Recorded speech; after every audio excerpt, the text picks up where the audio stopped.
on. 300,000 innocent civilians killed in Guatemala. More than 2 million souls brutally murdered by the government of Cambodia.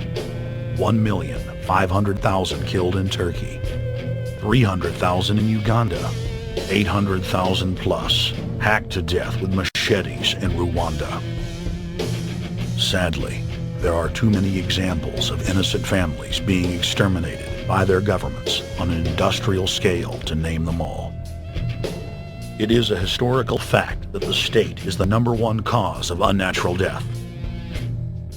If you take the 150 million people killed by power-mad government in the last century and divide it by 100,000, the number of souls lost would fill the biggest sports stadium, packed with 100,000 screaming fans, 1,500 times over. That's 1,500 sports stadiums, crammed with 100,000 people each, all exterminated. For those who think it can't happen here or won't happen to them, you have been warned.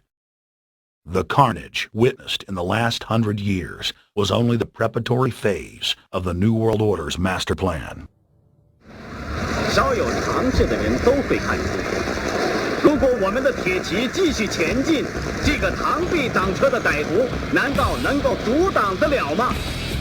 Hitler and Stalin's crimes are now part of history. But the communist Chinese system of evil is not content with racking up the highest death toll in history. The mass murder and enslavement is still going on today and enjoys the full support and sanction of the New World Order. 摄像机拍下的这个画面，同西方某些国家的宣传恰恰相反，正好说明了我们的军队。 Communist China serves as a globalist laboratory, a proving ground where 1.4 billion people live out their lives as guinea pigs who serve as test subjects for the formulation of the brave new world. U.S. and British forces worked closely with Mao Zedong during World War II, and at the end of the war, they secretly backed Mao in driving out Chiang Kai-shek and the Nationalist. The OSS, and then the CIA, believed that Mao would have a stabilizing effect. Bill Clinton's mentor and Georgetown University political science professor Carol Quigley explained in his book, Tragedy and Hope, how the Anglo-American Roundtable groups backed every brand of authoritarianism, from communism to fascism, to ensure that a centralized government dominates the population and the economy as planned. The elite are monopoly men.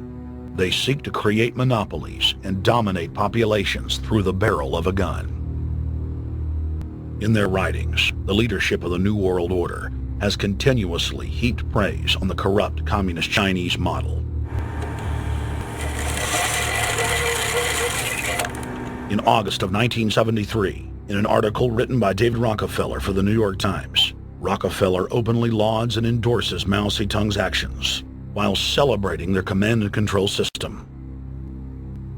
Whatever the price of the Chinese Revolution, it has obviously succeeded not only in producing more efficient and dedicated administration, but also in fostering high morale and community of purpose.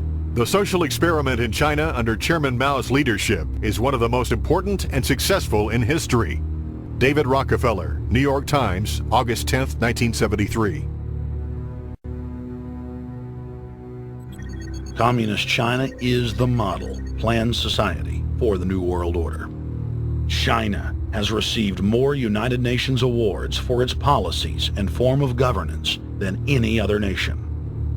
In the eyes of globalist planners, authoritarian China is the future. China adopted the dreaded one-child policy due to lobbying from a consortium of eugenics organizations, which includes Planned Parenthood and the United Nations.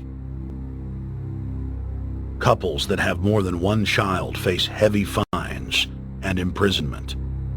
The practice of forced abortion in China, coupled with the cultural desire to have a male child, has plunged China into a deepening crisis where there are 30 million more men than women.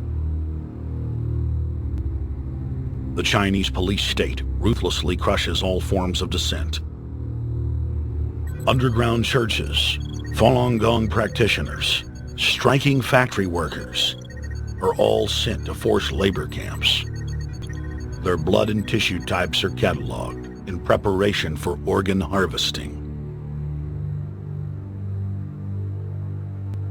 The Chinese government then sells the prisoners' organs to the highest bidder on the world market.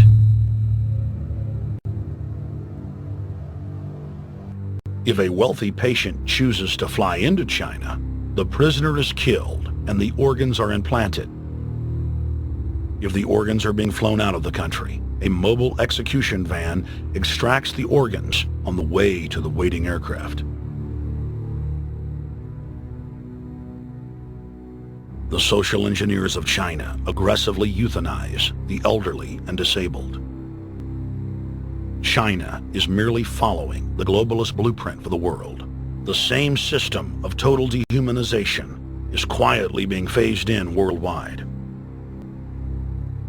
Depopulation should be the highest priority of foreign policy towards the Third World.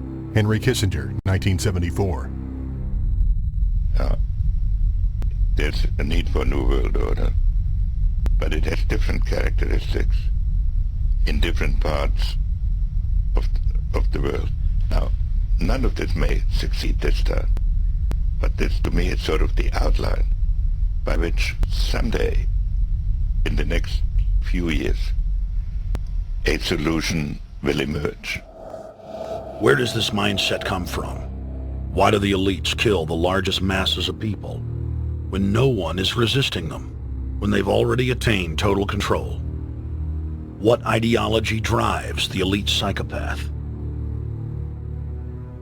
Since Plato's time 2,400 years ago, state planners have openly proclaimed their desire to control every detail of the commoner's life. From breeding programs to mass extermination of undesirables, the dark dream has continued on for millennia.